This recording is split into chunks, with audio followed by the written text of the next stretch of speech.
I love the 4:30 movie, and it's just been like such a great year for teen comedies. 4:30 movie. I really love Snack Shack as well.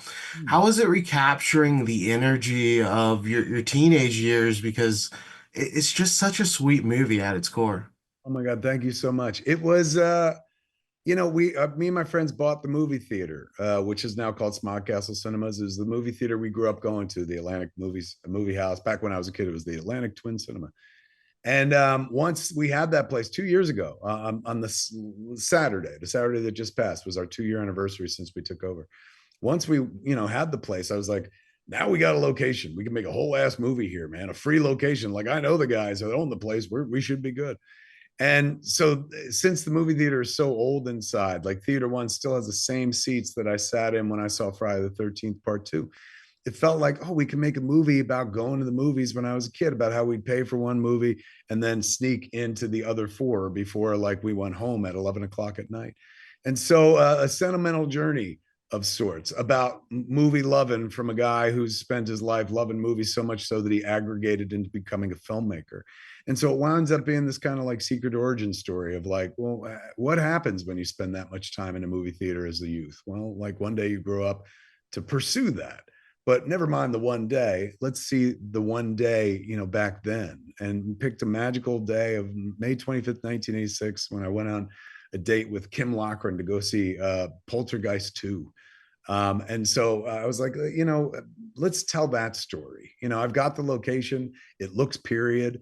As long as we dress everybody in 80s clothing, we may be able to kind of take a journey in time, do a little merchant ivory without spending the kind of money to do so. Yeah, you nailed that, and I love all the small touches because they're obviously so real. Like, I assume movie bacon was that an actual thing you were doing? It was not so much a movie, an actual movie thing we did, but my mom would make me weird lunches when I was a kid. She would take tin foil, put ham on it, put cheese on top of it, melt it, fold it over, tell me, bring it to school and put it on the radiator. She's like, when it's lunchtime, it'll be ready. And so my food was prepared in half by school.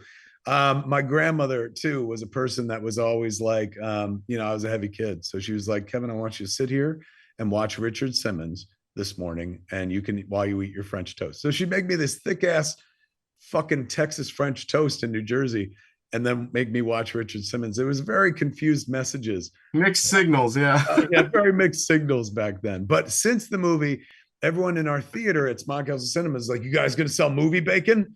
And I was like, "I guess that we could, man." And it would be so wonderful and ironic if I built a small empire getting rich off movie bacon. If that changed the game. There you go. It's a great idea, and I love the fake trailers within the film. How is that as a creative exercise? Because you really just get to commit fully to these goofy ideas. Not that that's like ever stopped you from your full films either. True, true. It's nice to have like a short film format to play with in the middle of the movie. Most of the time, I'm telling a long format story with the movie itself. But when you make something like, trailers that are in the fake movies they're going to go see, or fake trailers for the movies when they're in those scenes, you realize that like, oh, I have to put in multiple shots in order for it to read like a trailer. Two of the trailers we get off with cheaply, like the health nut is just one long running shot with words on the screen and black on white words on black card, and the booties is almost one long lifted scene than anything else. But the Sister Sugar Walls trailer is literally like, we have to go here and shoot a little bit, we have to go here and shoot a little scene, we have to go here and shoot a line. And so you realize that it's time and cost prohibitive on a low budget to make full trailers. Like we had a trailer I'd written for the Bucklick movie that they're trying to go see at one point in the flick, but it was too cost prohibitive to shoot. So they're fun and they're like stepping out to do a little short film, which is nice because the days we shot them, they were not connected to anything else. It wasn't like we got to remember the continuity. It's like we just go to set, shoot this, and then we're done. And then there's always, because of Grindhouse, because of what they did with Machete and with Thanksgiving, there's always this like, backdoor perhaps promise of like, maybe make that movie one day. And like of the three, the one that calls to me the most, would be like from the maker of Dogma and Red State, his third movie about religion, Sister Sugar Walls.